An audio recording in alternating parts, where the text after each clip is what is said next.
You have to schedule your time. Don't just stuff studying into cracks in your schedule. Your schedule should be built around studying. What does this mean? This means have an exact set time during the day when you start to study. For me, I remember it was about 6 p.m. I would always say to myself, okay, 6 p.m., I get back from school, I rest a little bit, and then at 6 p.m., that's my study time. It starts. How long does it go? Well, that depends on how much assignments and homework I have, but it would go for at least an hour or two, and sometimes it would go for 4 or 5 or 6 hours. And it would start at 6, and you would usually end like around 9 or 10 or after that. And it would vary. But I think what's really important is to have that starting time. 6, no matter what, 6. Sit down and study. Open the books, sit down, study. It doesn't have to be 6 for you, just come up with your own time. And you're doing this every single day. What's important about this is that it leads us to the next point, which is you have to get comfortable and you have to slow yourself down in order to study effectively. You can't rush the studying process. And one of the secrets that I use is simply brute force, right? A lot of the issues as a student that I dealt with, the things that I couldn't understand, I just brute forced them through repetition. And this repetition can take time. Also, you have to be patient with yourself. Sometimes you're not going to understand the problem right off the bat.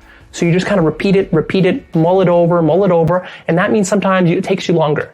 So instead of finishing a quick little math assignment in an hour, it might take you 3 hours. But that's worth it if you calm yourself down, get comfortable, slow yourself down, kind of open yourself to absorbing this information. Right? This is where the love of it comes in. If you don't love it and what you're doing is you're just kind of rush studying through stuff just to learn it, like cramming for an exam, that's just horrible.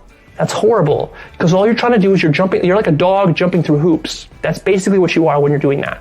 Because you're saying to yourself, well, I got to pass this exam in order to get into college, to get good grades so my parents like me. That's just hoops like a dog you're jumping through. Don't do that. Instead, what you think about is like this. Okay, this subject matter is really fascinating. Let me study more. Let me learn more. I want to know how math interconnects with history, and I want to know how history interconnects with science, and I want to know how this and this connect, and I want to know more depth about this thing here. That's how you got to think. I don't think there's any magic in being successful. And I'm not talking about making $1 million or $1 billion. I'm just talking about being successful. I'm talking about being successful in what you guys do at work. I don't think there's any magic. You got to work hard. Yeah. You got to respect the people around you, and you just got to go. I've never met a successful person that doesn't work hard. There are 2 rules that I always adhere to, and that is to work hard and be brave. And I think the essence of hard work is one that's pretty straightforward, is that you'll never be the best looking, you'll never be the tallest, most talented, most capable, you'll never have the most money. There will always be someone who's better at whatever you're doing than you are. But you can always be the hardest working person in the room. And I think the hardest working person will always win. Who must you become in order to create what you want? What has to change about you? What is it that you're doing right now that would be a liability for you? As you begin to look toward the future and take inventory of yourself, what is it about you right now that you've got to leave this behind because this no longer fits? Looking at where you want to go and the kind of person that you must become, the kind of standards that you have for you. What is it that you must do differently? Your mind of all distractions. I used to hold the record for the fastest to memorize a deck of cards in the United States. And sometimes before I would memorize a deck of cards, my brain would be worried about things in my life or things that were going on. So what I would do to clear my mind of all distractions is I would close my eyes and I would visualize those scenarios the way that I wish they were or the way that I hope they would be one day. And then I would open my eyes, I would be relieved of that stress, and then I would memorize a deck of cards. Clear your mind of all distractions. Maybe close your eyes and visualize the things the way you wish they could be, and then focus on your studying. Depending upon how well you want to do, particularly if you're starting a company, you need to work super hard.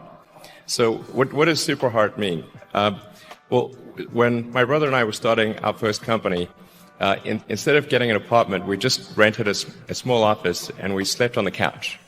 And we showered at the YMCA, and we're so hot up we had just one computer, so the website was up during the day, and I was coding at night, 7 days a week, all the time.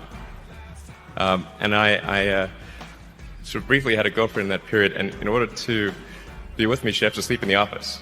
So work hard like every waking hour. That's the thing I would say particularly if you're starting a company. And I mean, if you do simple math, say like, okay, if somebody else is working 50 hours and you're working 100, you'll get twice as much done in the course of a year as the other company. If you want to learn something faster, you must first and foremost know the connection between what you want to learn and your dream life, your real lifestyle that you want to have. I tell people all the time, like, don't just come up with things you want to learn, because guess what? We want to learn everything. By human build, we are curious animals. We're deathly curious. I mean, we are literally the curiosity killed the cat sort of society right now. Everyone wants to learn 50 new things immediately, but no one ever learns anything. Why?